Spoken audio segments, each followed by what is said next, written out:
Welcome to today's episode of Unapologetic Living. I'm Elizabeth Elliott. I am your hostess, and I am excited to have Erica Wilcox with me today. Yes, hi. Thank you for having me. I'm so excited about this. Yeah, I am excited too. I love meeting new friends, and I definitely call you that now.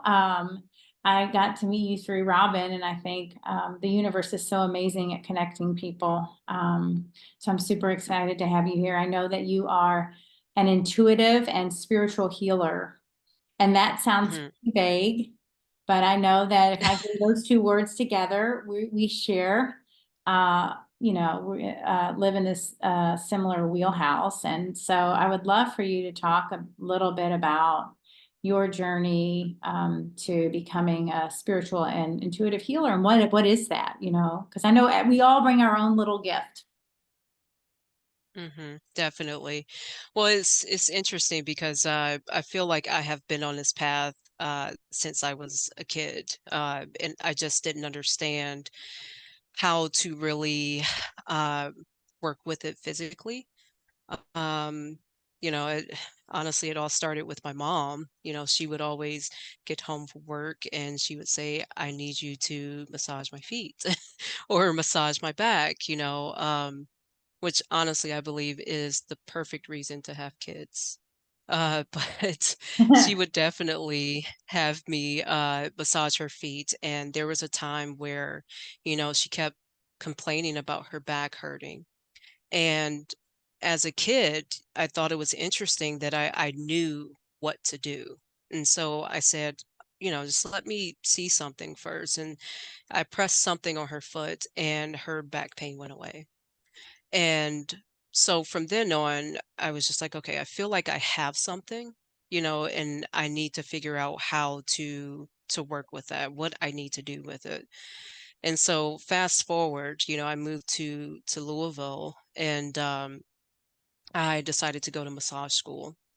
And when I went to massage school, I mean, it just opened up everything, just like it was the floodgates were just opened up because I felt like my intuition immediately kicked in. I was able to feel uh, what my client needed when they were on the table, even before they were on a table. Um, I was able to find things with massage and correct things that they didn't even know were a problem for them. Uh, and so, I just kind of ran with that with massage therapy. And also, my grandmother, she was a really spiritual person. Uh, she was an herbalist and she was also giving like psychic readings to our neighborhood. And so, I feel like she has passed that energy on to me. And so, I try to put that energy into my massage therapy, and then I, took up craniosacral therapy, and then I started mentoring with my shamanic teacher, Gina Millard.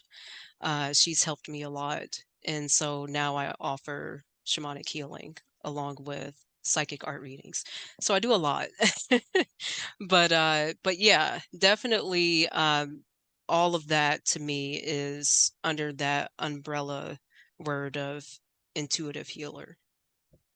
Absolutely. So now the body work, I know I went through, I think we went to the same school in 2019. And that leads you it's just like, it definitely wasn't, I guess, becoming a yoga teacher and then a fascial stretch therapist. But, it's like it just keeps going, right? The Yeah. search Oh yeah. and seeking of knowledge to better understand to me, the human psyche, the body, the way it all works together, so that we can truly liberate ourselves, is just a part of that. Just like once you have the bug, you can't turn the bug off, right? No, you can't. No, I mean there's no turning back at all. At Yeah. all. And so I've had a little bit of cranial sacral therapy. I've had some body, I've had massage and also some stretch therapy. and I've had, some psychic readings as well. The cranial sacral therapy, for many who don't know about that or are just, have a drop in the bucket of knowledge, what is that? Can you talk a little bit about that? Yeah, definitely. It's craniosacral therapy is interesting. It's a really light hands-on therapy, and I always say it's a really good combination of acupressure and Reiki. So there's a little bit of energy work with that. And craniosacral therapy works directly with the spine, the skull, and the sacrum. And we work with the cerebral spinal fluid, and that fluid surrounds the spine and the brain. And so this fluid is always in motion, and we can feel that motion anywhere in the body.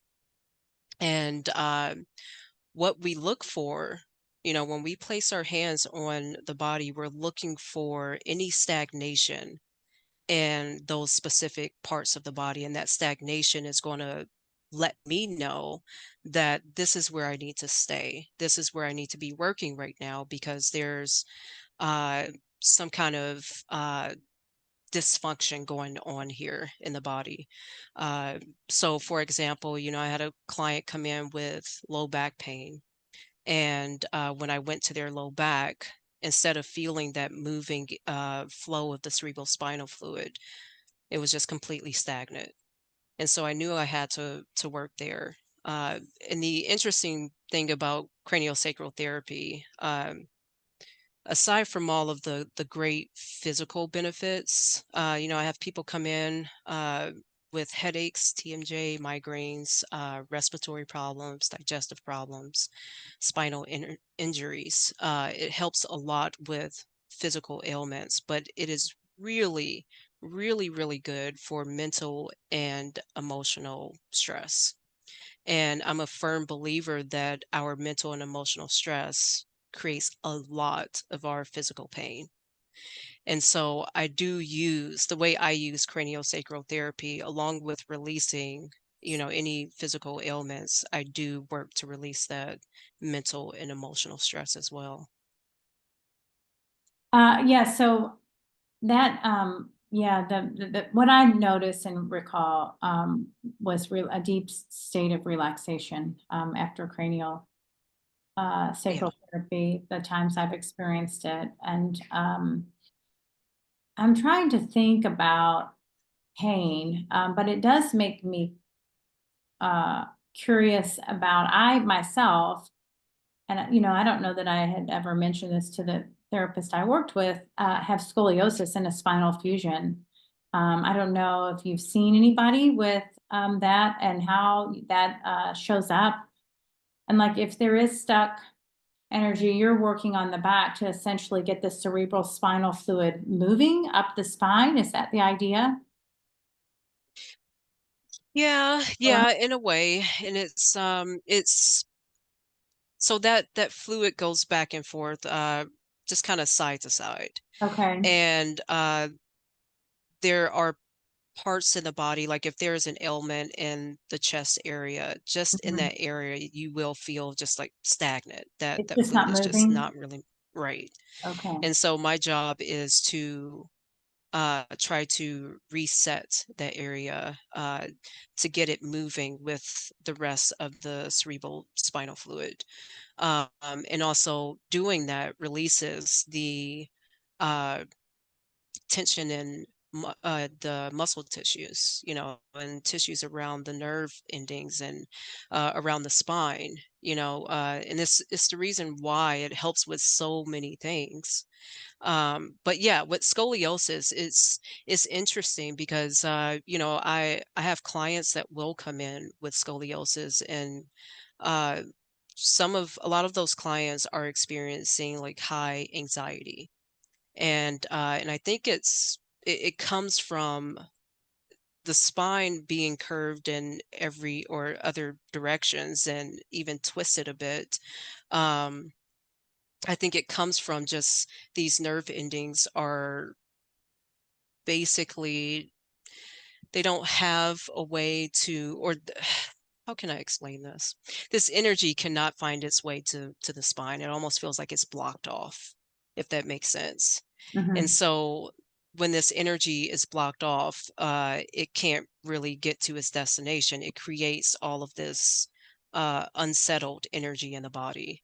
And so, again, when I have someone come in with scoliosis, it is interesting to see that most of them are dealing with anxiety.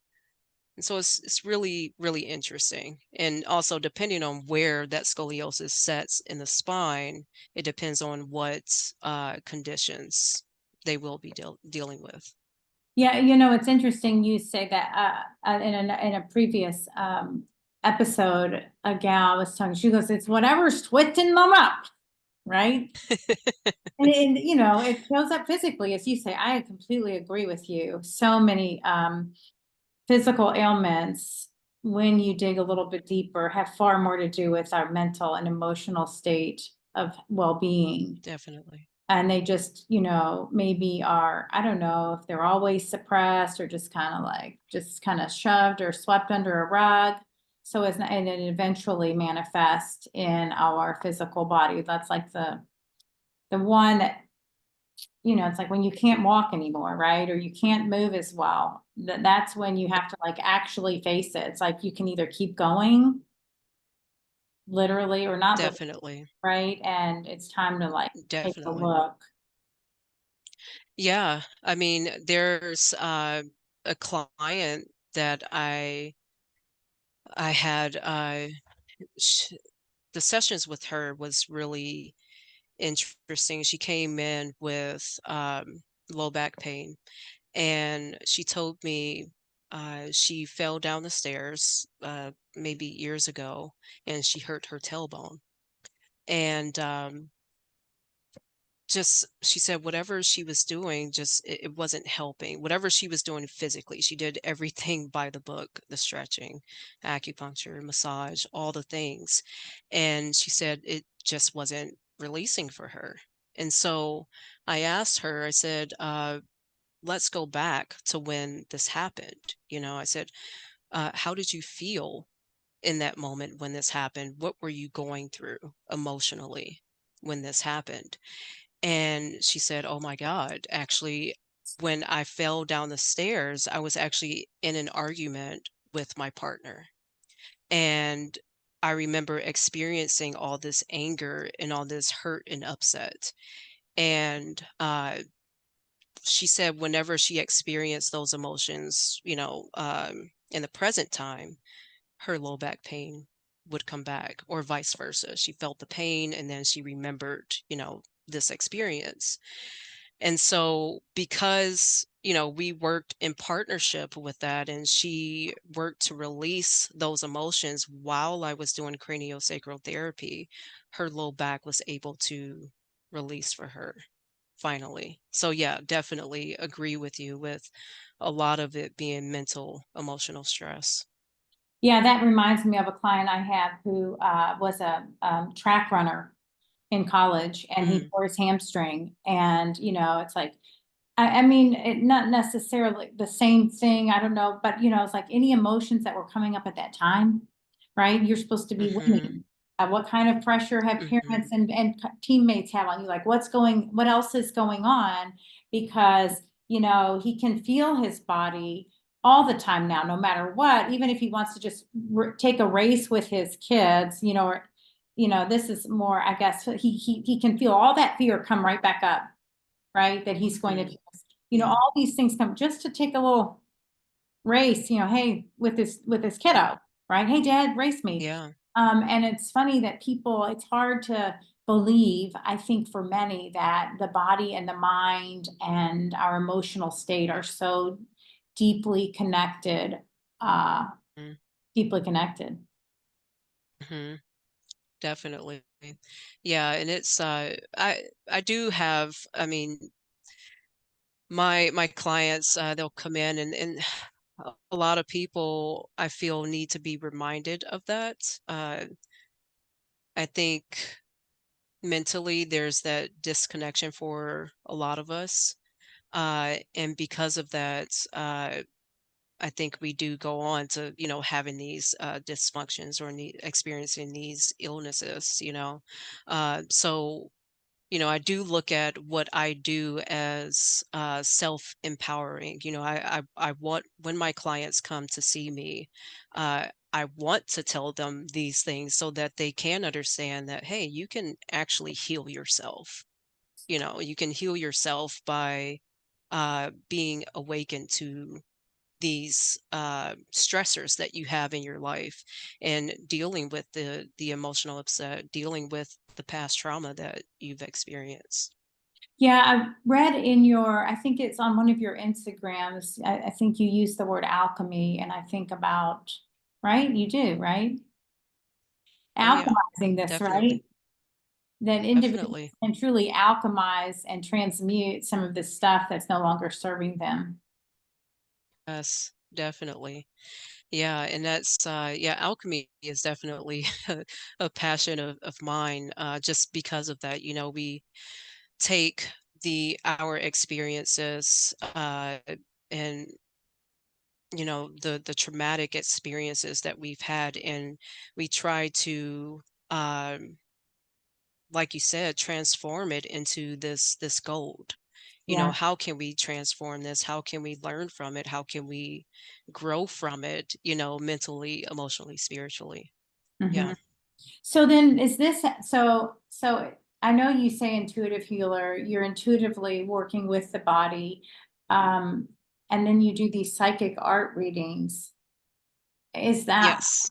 tell me about that. I mean, do these art readings, are these sort of a totally separate thing that you do? Or is it something's like, oh, this is coming up for me while I'm with you and I'm going to create, or, I don't know. Like I'm just, Yeah, well, my see, mind going wild thinking about what does this look like? you may be onto something. Like that's actually a really good idea, because while I'm with my clients, I do have a lot come up visually. And I'm like, oh, that would make a really good drawing. But yeah, my psychic art readings, they more so work in a way where, people do schedule them on my scheduling site. And all I need is a name and a birth date. I don't need anything else. And what I do is I get in tuned with that person's energy, um, and spirit and ancestors, all of those things.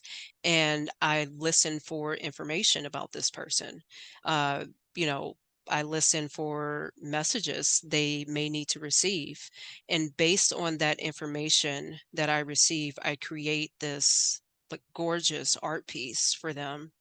And after the art piece is created, I meet up with them face to face, and I basically give them their reading as they're looking at the art piece.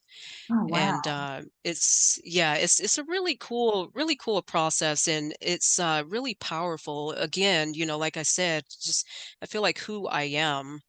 I'm not only here to understand myself, but I'm here to help other people. And I feel I help other people by reminding them of their self power. And that is definitely what these readings will do for people. And it'll just give them confirmation that they need, or give them some sort of guidance. That way they can start to put one foot in front of the other. So the artwork or the piece may or may not be their face. It could be whatever actually just sort of comes through. Definitely. And honestly, because I don't meet my this client before I make this art piece. Yeah. I only have their name and their birthday. So I try not to put faces in it. I always have either the person looking up, they're turned away, or maybe they're looking down or to the side. I try not to put the faces in there, but yeah, so it's the art piece will consist of their energies. So I had a client who came to me, and I did her piece, and her energy consists of this beautiful opening. Uh, it was an opening to a waterfall, and it reminded me of what is it? Is it Red River Gorge? Yeah. Am I Hmm. saying that right? Okay.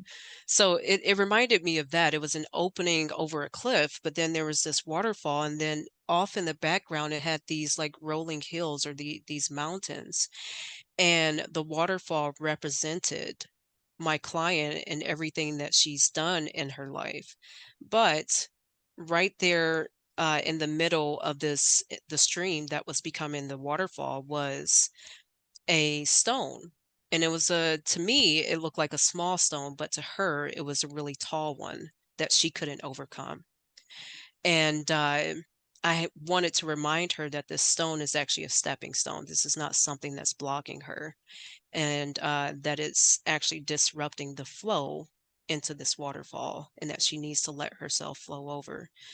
And so that one was really interesting for me because she just sat there and she said, yeah, that's exactly what's going on in my life. I do have this block in my life, and for me, it's, my age. I don't know if I should get into anything else, and I'm also afraid that if I continue to go down my path, that I won't have the support that I need.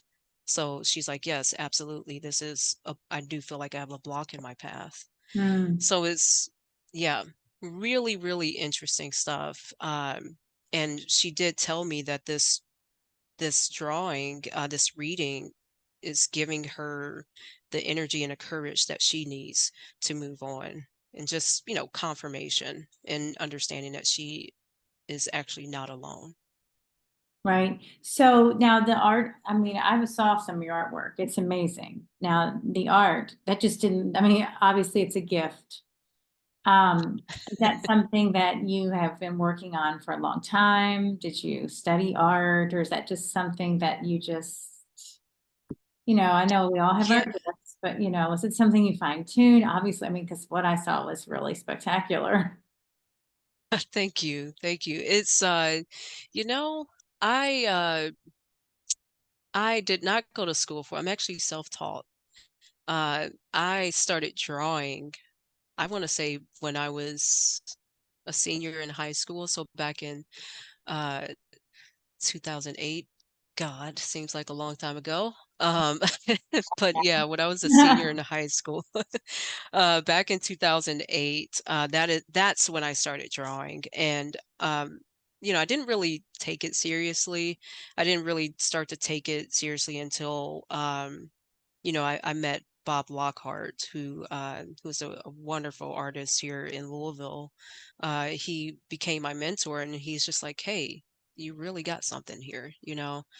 And what I used it for, um, before I joined Pyro Gallery and all of that stuff, I basically used it for myself because we were talking about alchemy, taking your trauma and trying to transform it into gold, into some taking what you can learn from your trauma. So I would basically, as I was getting through things in my life, going through things, I would draw. And if you look at my artwork, it's very interesting, and it's basically what I went through at that time. So it is the depression or the anger or the hurt that I was going through, but somewhere in that drawing, it shows how I got through it. It shows what I've actually learned from it. Oh, what a beautiful story. And then Thank you. so self-taught, I love that. It's amazing when you talk about just how powerful we really are, right? And Mhm. I know in my work as well, my goal is to help people realize how powerful they really are and how Yeah. capable they are of healing when they can, find that courage or the people along their way to help them, right? To let go and release the layers that no longer serve them. And that can be a multitude of things, and a multitude of different people. And everybody doesn't jive with, with everybody. Everybody's got to find those people that resonate, or they feel connected to in order to do that heavier Yeah. work, right? Hmm. Um, Definitely. and so, you know, you you did this all on your own. It doesn't take a college education, right? To have this amazing gift. And I think people Yeah. can get bogged down with that one too. I with specific things. I know the things that I love the most, I definitely didn't learn in school. Specific Yeah. Yeah, school. definitely. Yeah, and it's, I actually went to college in Cleveland, Ohio. I went to Cleveland State, and What did you it just didn't study? do it for me. Yeah, but I was studying criminology. interesting. That's what my daughter Yeah. wants to study. Uh, Really? Yeah. yeah. I mean, it's really I loved it. I loved all the classes. It was really interesting. And again, I think it was just like that helper in me, that healer in me, right? I was just looking for a way to be able to help other people. So I'm like, oh, maybe I should go to school for criminology and become a detective and become an FBI agent. I had the whole thing planned out. Yeah. Definitely didn't go that route in any kind of way. And so often the case, I know for many. I mean, I was like year 5 and got pregnant with my oldest. And I was like, okay, I finished, but what I didn't know what I was doing back then. Right. I knew I got a Yeah. degree in humanities with concentrations in religious studies and Spanish. And then I went on to get a master's in elementary education because, oh, well, that'll keep you, on your kid's schedule, wah, wah, wah. And I was like, I don't want to do this. That was not for me. And so I've never done that. And my kids don't totally get it that I didn't use this master's degree. And I've driven Lyft and Uber and I've owned a popcorn business. Like I've jumped all over the place in my life. But because I wanted to, live true to my values and, the things that I wanted to bring to them, such as like being available to take them to school and pick them up. And so I would wait tables. I did a bunch of the things. Um, Mm-hmm. but Definitely.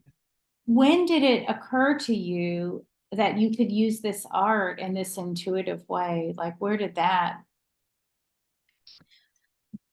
Let's see. Well, like I said, I've always just used it for myself. Like I Right. feel like I've always known that I've had it. Uh, but it wasn't until I met uh my friend Robin who encouraged me. She kept saying, she's like, you really need to make what was it? The Oracle cards. You need to start doing Oh, that. And yeah, and I'm like, oh man, that's a really good idea. And so yeah. then I started thinking, I'm like, I do have messages with this artwork. And I said, I know if I'm going through this stuff, I know a bunch of other people are experiencing this stuff as well.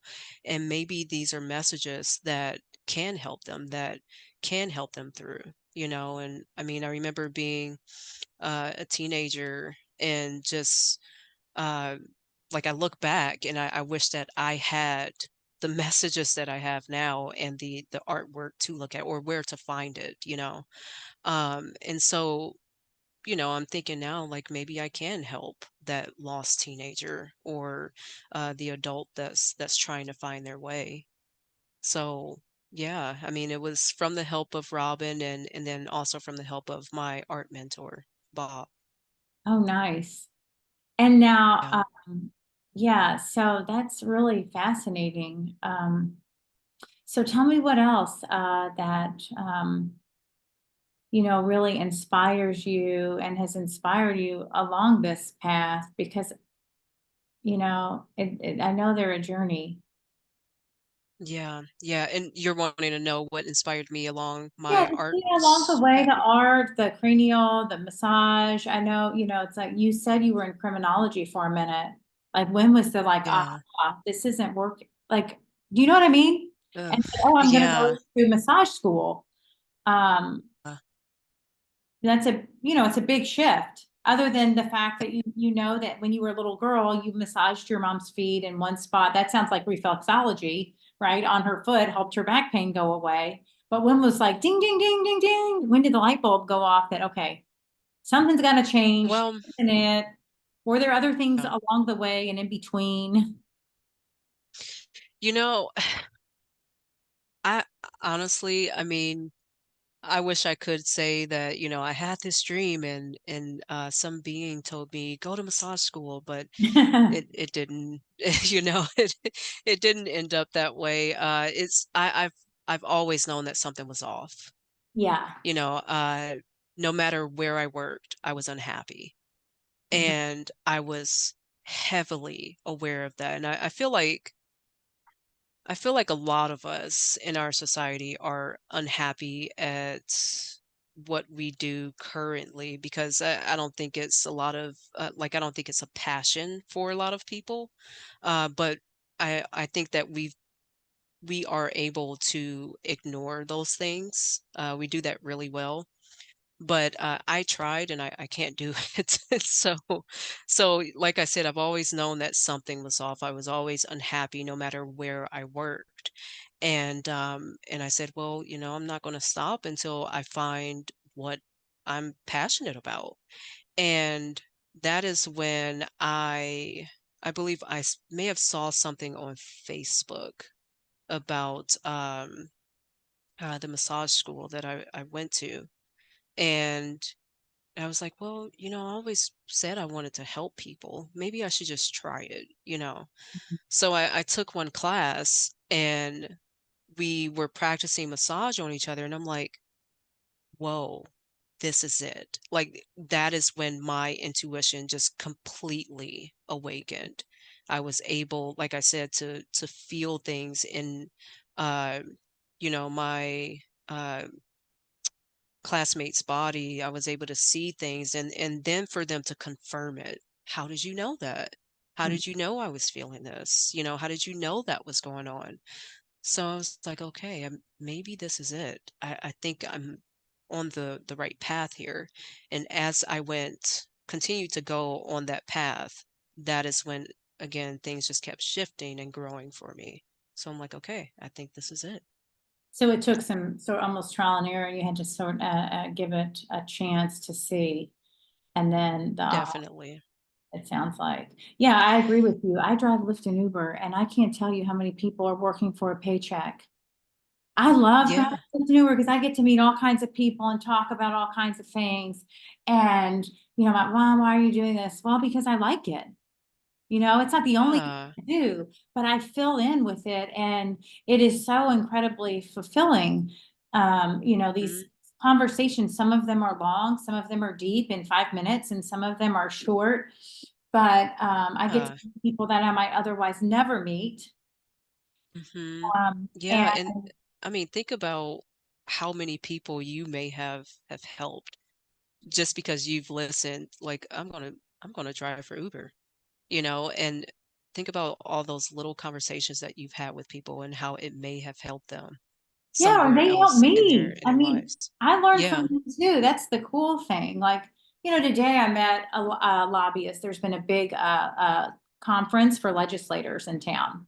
And they've been here like 4 or 5 days. I wish I would have known. I might have, picked some other times, but I didn't drive that much this week and they're headed out. But I met this lobbyist today and he lobbies on the behalf of health and fitness industry, his goal is to get more people in the gyms so that they have skeletal muscle, and just like these little conversations, like it was just, and then we had this whole conversation about sleep and the food and water, and all the things that I love.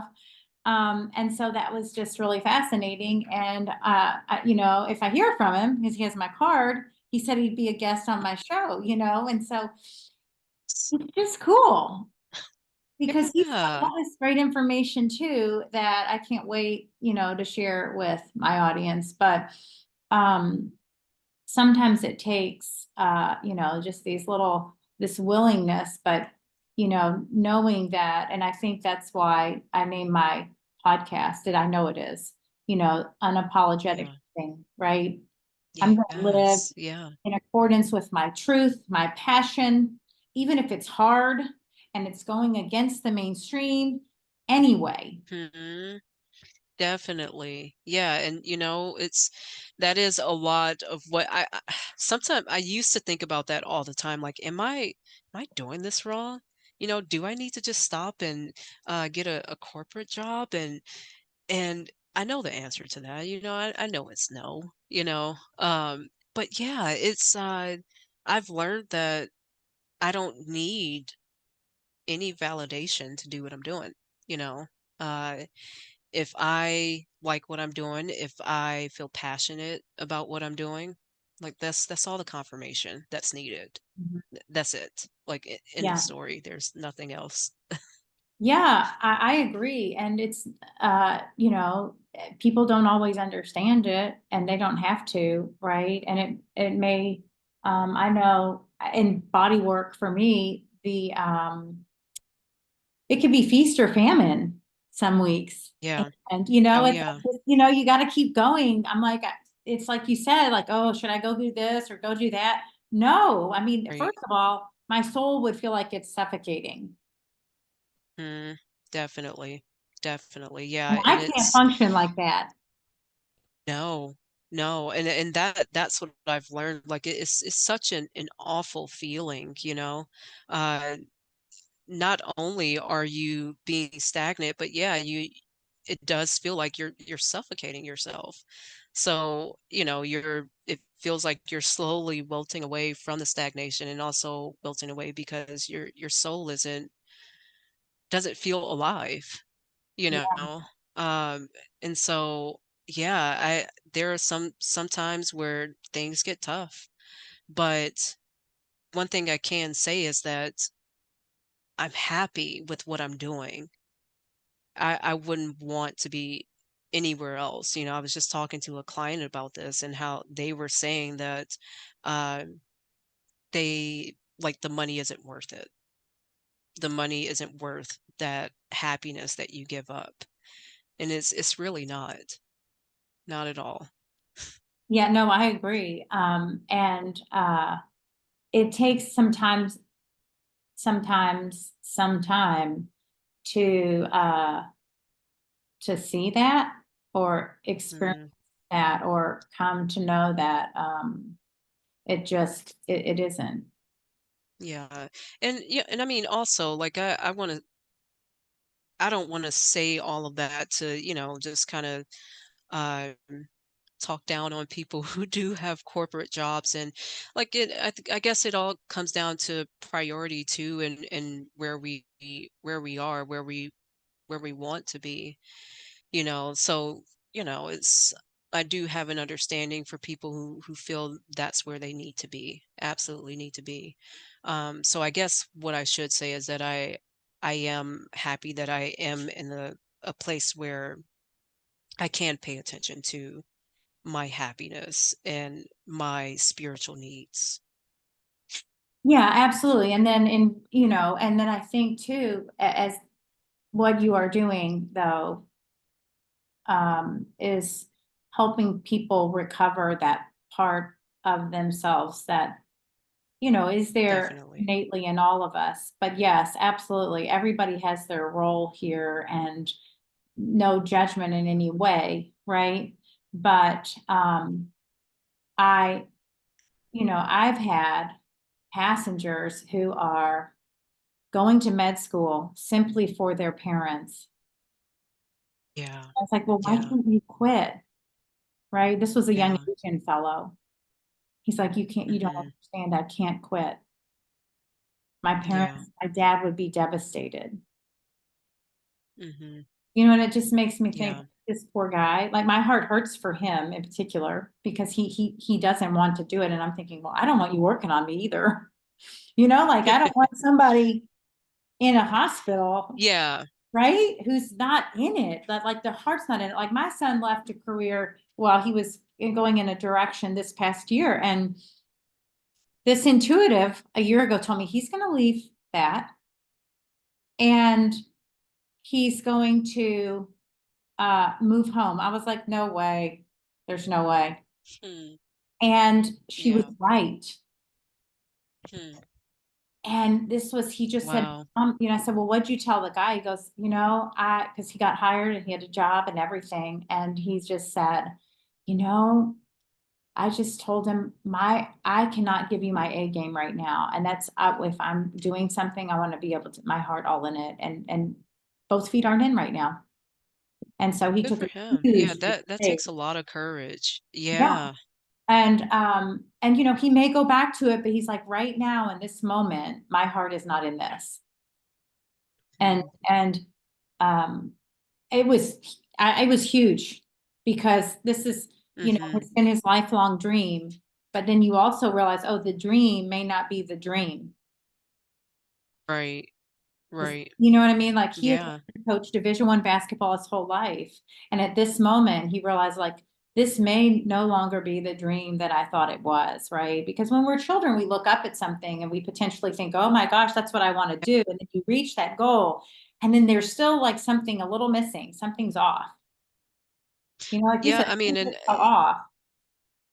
yeah, it's always amazing to me when people um are able to make that decision. I've seen basketball players, they'll like professional basketball players, they'll play for a year or two and then they're like, I'm going to retire. Like my heart isn't in this. And also because I'm not respecting where I feel like I need to be or where I want to be, my mental health is starting to decline.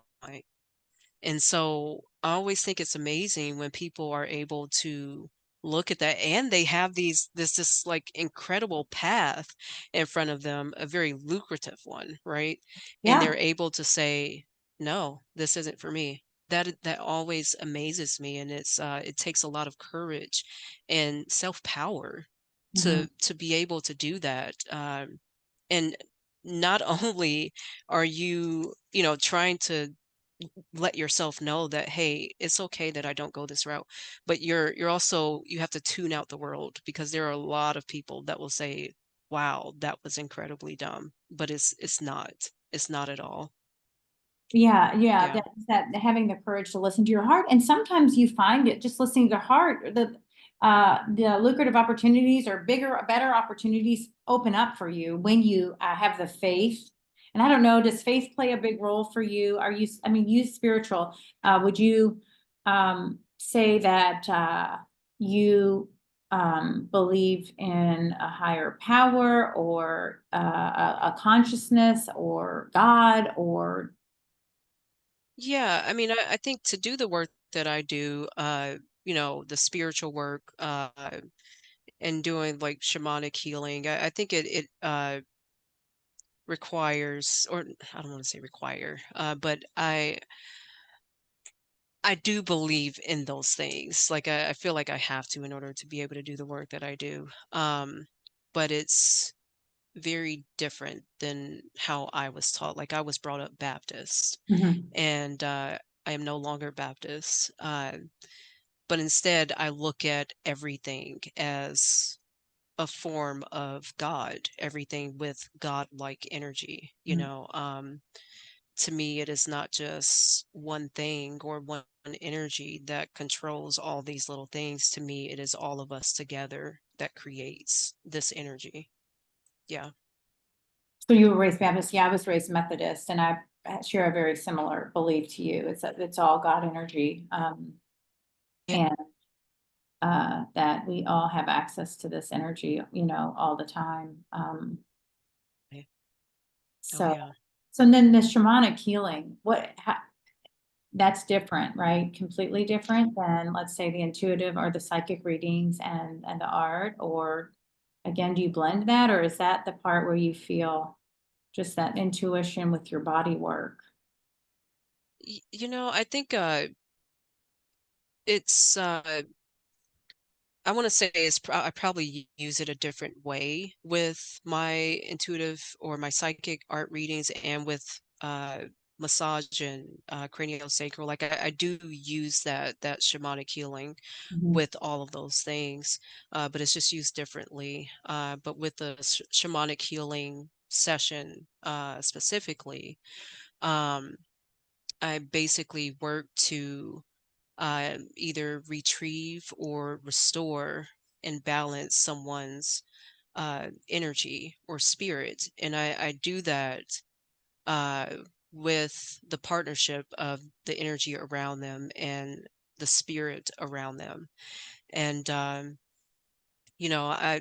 a lot of people will say, when would I actually need a shamanic healing session? And ironically enough, it's when you don't really know uh, what's creating all of the upset in your life. I'm sure many of us have had the experience where, we feel like a piece of us is missing, or maybe the things that we once enjoyed, we are not enjoying anymore.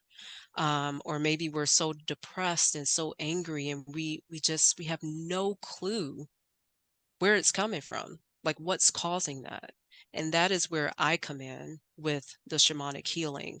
I use my shamanic healing, like I said, my partnership with spirit and with the energy around you to locate those areas in your body um, that needs to be restored, or something, your spirit that needs to be retrieved, or maybe you need something that needs to be released.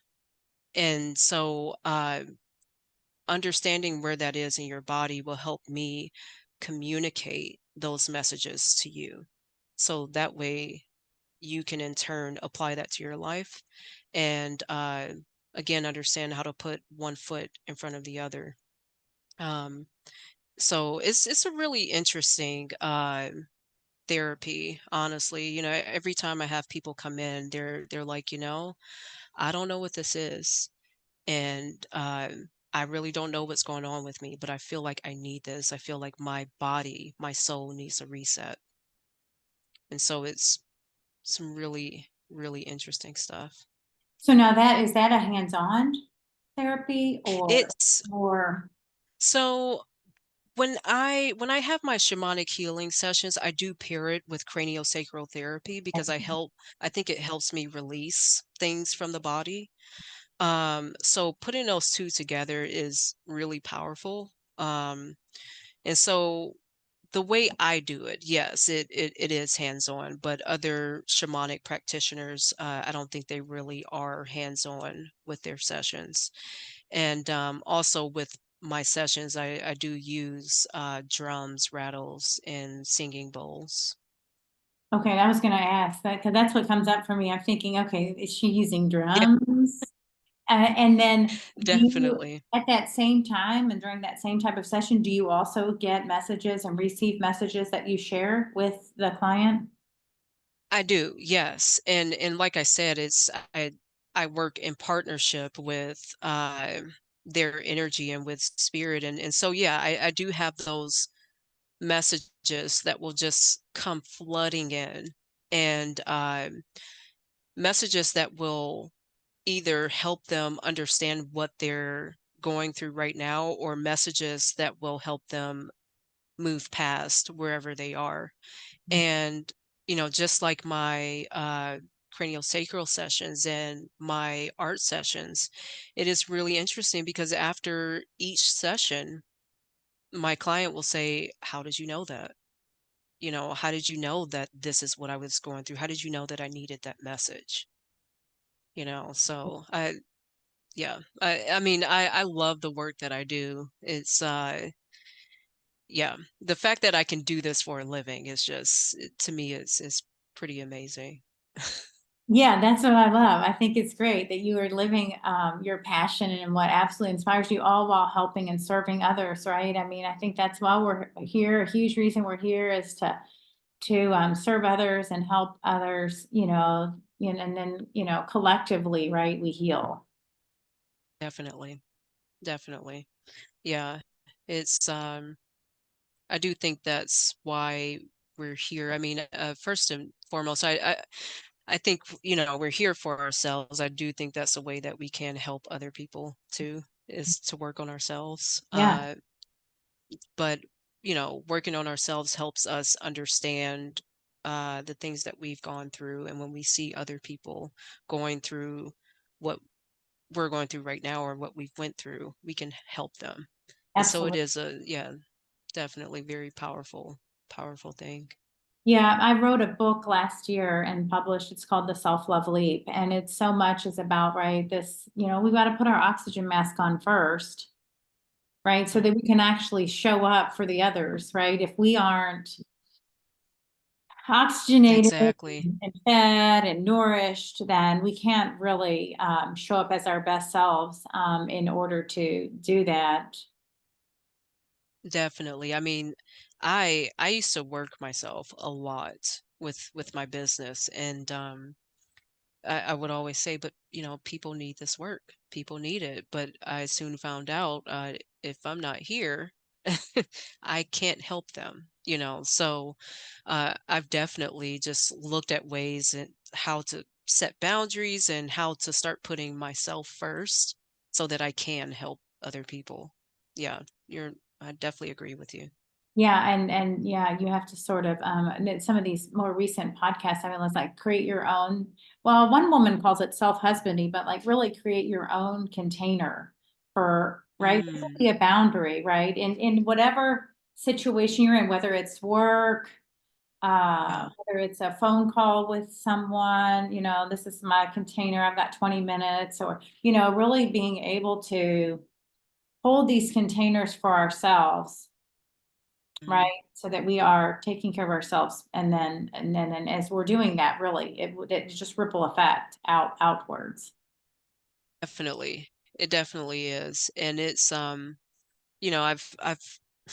it's another thing with my healing set all of my healing sessions. I have my clients that will come in, and a lot of times, like, the I don't want to say the root of their pain, but like, it is definitely something that feeds their pain is either like family members or friends, or a significant other.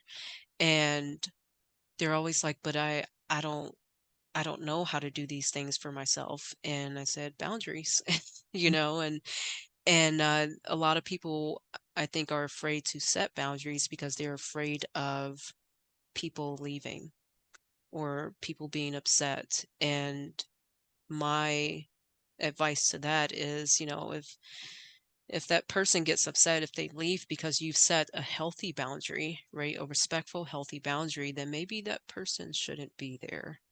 Maybe that relationship needs to shift. Mhm. Yeah, and I Yeah. definitely, having done some AA work, not AA, Al-Anon, right, work and learning, right? Yeah.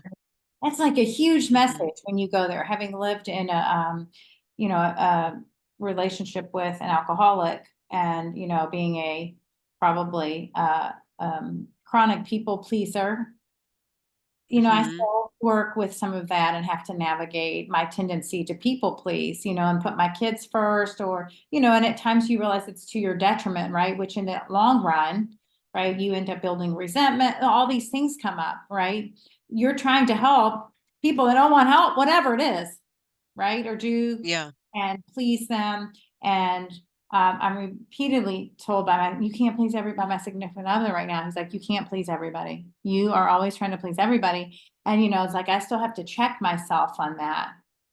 Mm, Um, because that's one of those things that I have struggled with my whole life, and I know we all have our things, right, that show up for us and we can see in our relationships, right? So often they're mirrors for us to see, okay, we still have, right, to illuminate our work, where we still might have opportunities for growth.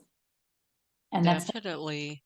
one of mine, but I think Yeah. a lot of people and a lot of women find Mm, themselves, and even men. I was taking a class, I think there's a book called like the nice guy syndrome, the nice guy who's always just saying yes to everything too, right? It's a syndrome as well, right? Not a syndrome, but people fall into this place of, and you are right, I'm not going to rock the boat, fear of loss, fear of abandonment, fear of whatever that is. mm, And I think those things are, important to look at, the boundaries, the hard conversations, things like that, those yeah. that so often are, well, when ignored, right, shows up. It will show up, Hmm. I Hmm. think, right, Oh, yeah. in the body. Definitely. Yeah, yeah. Well, yeah, it'll definitely show up.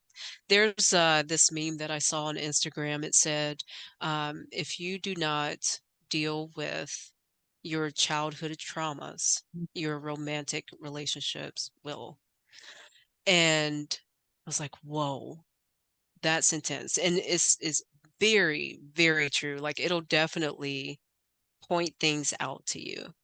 And like you said, like we think we bury things very well, uh, but they pop up in different ways. You know, it's I think because we feel like we're successfully ignoring them, like mentally, and we can't physically see them, then we're doing a good job. Mhm. But those things they do pop up in other ways physically, or you'll be shopping. Why am I crying in the middle of a Target?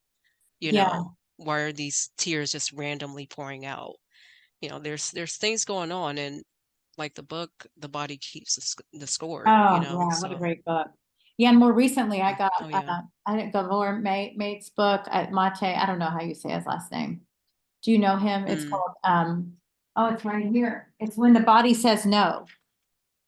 I haven't read it yet, Ooh. but Oh, I'll have to always read that. it's When the Body Says No, exploring the stress disease connection. And Ooh. I'm super excited about this one. I'm always Yeah. reading, but Peter Levine, the author of Waking the Tiger, he's has a quote on the front, but you think you're good at, yeah, at suppressing or holding, but like, and then it does show up. And even like in like picking the same partner over and over, a different package, right? It's the same present. Oh yeah. Same Oh Christmas yeah, present, definitely. but different wrapping paper. It's a different bow, really. And you're Yeah. like, why am I Yeah. doing, like I'm living the same experience over and over again, Mm. slightly different, Yeah. you know? Yeah. I mean, it's exactly right. And some people disagree with that. They disagree when I say like we go out and we look for these specific experiences or these specific people, and like whatever we don't heal, we're definitely going to repeat Mhm. until we have healed it. Yeah. So I do think like our body, our mind, we're going out and we're looking for what's familiar. Well, and I think in The Body Keeps the Score, right? I think it's that book where he talks about, or I don't know if it was a man or woman, I can't remember, but becoming addicted to even an experience, right? We can have addiction issues, but is it him where he talks about like somebody who's addicted to guilt, right? They might continue to go find experiences that may induce guilt. Definitely, Was it his book? 100%. Was I that? think it was. It's been years since I've read it, and there was a lot in there, but Yeah. it could have been his book. Yeah, But definitely. yeah, the whole body and psyche Yeah, and nervous system is a funny thing like that. It's not like, oh, I'm trying to go feel guilty, right? You're not thinking that. yeah, That's, yeah. we get stuck with this program that, we have to, and I see your work as being a wonderful way, right? With the shamanic healing, and the psychic, we just kind of help you navigate your way through this Mm-hmm. when you're ready, right? Not everybody's ready to Mm-hmm. open that floodgate because sometimes it can Because be a little bit yeah, of a floodgate. yeah, and that's what I do feel like most of the people who walk through my door, they do like I feel like they are ready to do that work because they know what it entails. But I have had a few people who have walked in and they're like, "Well, this is not what I was expecting. I am not ready for that." And that's obviously completely okay, Absolutely. but it is important to be ready to do the work because I mean, facing your shadows, it's a lot. It could be a little daunting, but it is doable, especially if you have a good team behind you. Yeah, yeah, absolutely. So to hold the container, I know we're coming in probably, I think we're on a little over an hour. I think just about, please tell me where everybody can find you. And do you do this Yes. So virtually as well? Yes. Okay, So I do art readings virtually as well. So, I mean, people can be anywhere and we can hold I'll ship the art piece to you and then we can have the session over Zoom or over the phone, whichever one you like. And if you're in Louisville, you can make your way in to see me. My website is my name, ericashanice.com. That's ERICACHINISE.com. And there you'll find all of my artwork, all of the information about my art readings. And for my shamanic readings in craniosacral, you can find it at theholisticbodywork.com. okay. And then where can they find you on Instagram? Oh, thank you. I mean, Um, if you want to on share it. Insta, yeah, no, definitely. So my Instagram is my name, ericashanice.art. And I'm gonna say that's my main Instagram. Pretty soon I'm gonna be combining the two businesses of shamanic and everything with that Instagram. So definitely follow me at ericashanice.art on Instagram. Okay. Now, can the shamanic healing, that's probably really an in-person thing. But I don't know, I could see feeling that and Um, experiencing that online. I took a class where they did some tuning forks and it was pretty powerful. It was all through Zoom. I don't know. yeah. Yeah, I mean, I've seen people do it remotely before and their clients speak highly of it. I've never tried it to do remotely. I've thought about it, but yeah, I do think it can be done remotely and be just as powerful for sure. Yeah. Well, thank you so much for joining me. Of course, thank you for having me. It was such a pleasure. I so enjoyed this conversation. Oh, I did too. Like I love talking about this stuff. So whenever you want to do it again, you just let me know. Okay, sounds good. And I'm going to see you on your table. Perfect. Yeah. Perfect. I look Yeah. forward to it. Yeah, me too. You have a great day, okay? All right, thank you. You too.